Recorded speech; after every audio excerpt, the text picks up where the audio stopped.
This is Chloe versus the World. Chloe being me. This is my brand new show. Make sure you give us a like, comment, subscribe, 5 stars, and I'll see you all every Tuesday. You've got years like in the industry under your belt. You can't be Volcano Vicky. Oh no, absolutely. 15 years, like, it's not healthy. No, do you know what, babe? It's really not. And I doubt I'd have many friends left because it was incredibly explosive. You were quite explosive, but you were like, I've watched you on other shows, like you did SAS, you weren't explosive on there. I mean, Jungle. I was just terrified, babe. Did you hate it? Yeah, so I'll always kind of regret that. That in terms of my career, I've been so lucky, Chloe. Yeah. Can't. But that's testament to you, it's not a testament to the industry, because the industry's dog eat dog, mate. It is. I've had this conversation with you as well. Like, you can be as modest and as humble and, I'm so lucky and I have been. Right place, right time for loads of stuff, lucky for others. But actually, I've got an all right work ethic. I have got an all right work ethic, and I'm really grateful to my mum and dad for instilling that in me. But yeah, with SAS, I love the show, huge fan, but I did it, man, fucking straight after lockdown. I did it in lockdown, mate. So whereas I keep myself relatively strong and fit most years.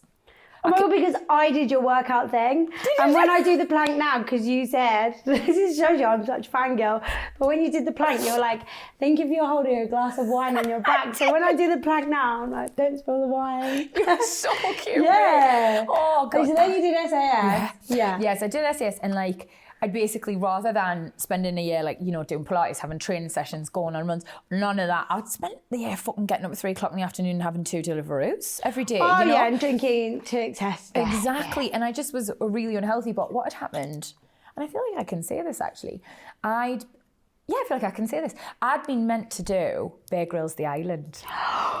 Oh, fuck off. I love that show, but I would not go and kill a pig and eat it. I don't believe they don't just stumble across a pig. They literally plant it. I would have not have ate the pig. No. I would absolutely not have ate the pig. And not drinking piss either. No, I don't think I would have drunk piss either. I think I would have just been like on the coconuts and fishes, living island life. Yeah. Being an island girl. Yeah. We can all say these things now. Like, give me 3 weeks in a fucking island. And a big fat paycheck, I'll probably eat you.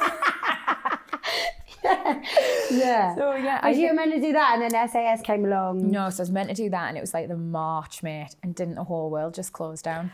Oh right, okay. So they were and ahhing, like, we're going to get them there, because I mean, once you're there, you pretty are essentially quarantined anyway. You're isolated on an island, but they just couldn't get us there. It's off the coast of Panama. It all just fell apart within the space of like a couple of weeks, and I was absolutely devastated. That's really annoying. And you know what it's like in this industry, like, you're only as good as your last gig. Like, there's no... Is that what you reckon it is like? I feel like the things that come along with being in the public eye, so your lovely Instagram posts, your following, podcast, blah, blah, blah, whatever it is, they're only relevant if you're relevant.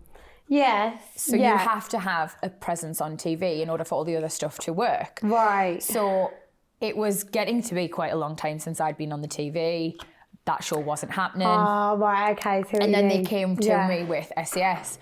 And deep down, I knew it probably wasn't the right time. The takeaways, the Deliveroos, the late night. But I was like, you know what? It's going to be fine. And it just wasn't. Like, it just wasn't. Yeah, people go to boot camp for that show. Oh, babe, I just wasn't. And I had to, like, I remember one of them screaming at me at one point. I can't remember his name. It wasn't Foxy, because he's an absolute fucking dreamboat. And it wasn't Mel, because he's lovely too. So it was one of the other ones. And I remember him being like, did you even fucking train? And I was like, I really did try. But yes. I did not try. So yeah, so that one stands out in my head as probably right show, very wrong time. Funny. You can't get them all right, babe, No, you can't. And sometimes when an opportunity comes your way, you've just got to grab it regardless, haven't you? Yeah. What's your favourite one that you've done? Geordie Shore, SAS, Celeb? I'm a celeb. Yeah. I did love MasterChef. Niche. No drama in there, just straight cooking on BBC. I really did love it. It was so different for me, mate, because normally I am, like, fucking covered in cockroaches, or being screamed at covered in mud, or screaming at someone covered in tequila. There's a theme. But MasterChef, on the other hand, was a chance for me to get out of my comfort zone in a space in front of a different audience, and all these different things. It was very pivotal in like becoming this new version of me. Yeah. The jungle was as well, don't get us wrong, instrumental. Yeah. But yeah, I remember I was just off the back of a really nasty breakup and I'd been Public breakup. very public, yeah, and I'd been cheated on, and your self-worth is just so low when something like that happens, you know? And I remember thinking I was essentially good for nothing. Oh no, that's really sad. Because Lord knows if I got cheated on and it was public, I'd fucking be victim impressed. I'd be crying on my stories every day. You fucking serious? Do me wrong, everyone's gonna hate you now. Really, that's sad. Well, I mean, I definitely had an element of that. I'm not gonna act like I'm too good. Like, yeah, I felt like you had to pay a bit. Yeah. Everyone's gonna say me, and I put on a dead brave face, and I did. I literally did this morning, the day after, and was dead strong and dead sassy and all the rest. Yeah. But I was hurting, you know, and like that's natural. It's human. So when I went to do this, I was a bit broken, MasterChef, and like I just think Greg and John and the whole MasterChef team and the whole experience and everyone I did it with, like, just being able to prove that I was good at something in my 30s. Because they all say we're talentless. Yeah. Look at me, I can whip this up. Look at that. That's a fucking souffle, babe. That's not easy. That's not easy. So yeah, no, I love that for that reason. But I mean, come on, mate. The jungle. The jungle's so good. The jungle is like the pinnacle. Yeah. When you've done the jungle, you can just tick it off and say, done. Fucking done that. I feel like people want to do the jungle and like Strictly, don't they? I have no rhythm.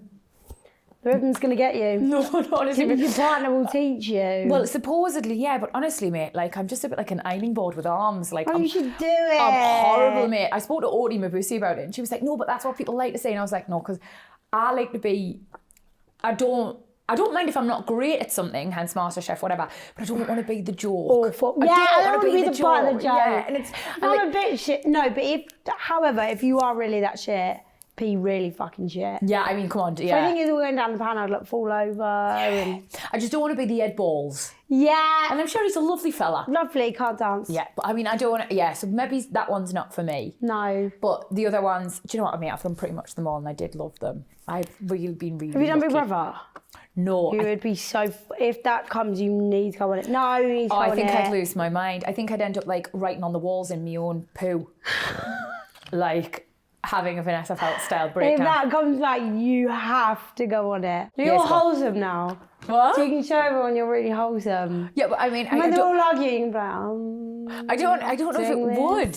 You see, what always really worries me, and this is like...